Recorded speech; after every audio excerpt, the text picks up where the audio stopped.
Okay, so I'm talking about the 5 freedoms, and they say that's what makes up animal welfare.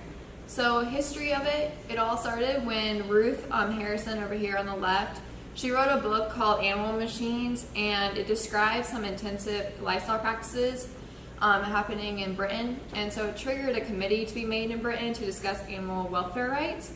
So then the 5 freedoms were born, and essentially what they said was animals should have the freedom to stand up, lie down, turn around, groom themselves, and stretch their limbs.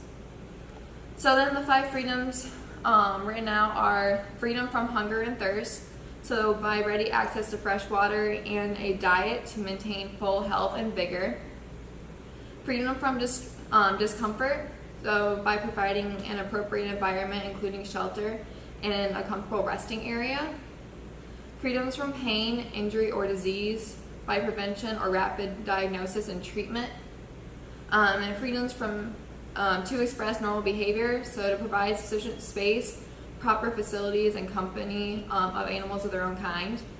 And then freedoms from fear and distress by ensuring conditions and treatments which avoid mental suffering. So if you don't know, this is a picture of a meat facility, and it's a Temple Grandin's design, so all their movements are more natural and they aren't sharp turns. Animals aren't scared when they're traveling to slaughter.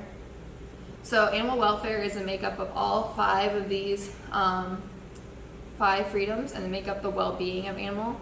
And the Temple Grandin quote is, "I think using animals for food is an ethical thing to do, but we gotta do it right. We gotta give these animals a decent life, and we got to give them a painless death. We owe the animals respect." So actually battery cages do not follow the 5 freedoms. So this is something, we still allow this in America. It just was banned though from Britain, which is where the 5 freedoms began and is more incorporated.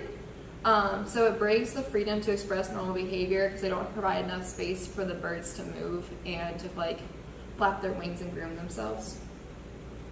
So these are my references. So did you find it interesting to research that? Yeah, I did. So my concentration is animal behavior. Okay. So it kind of correlates right into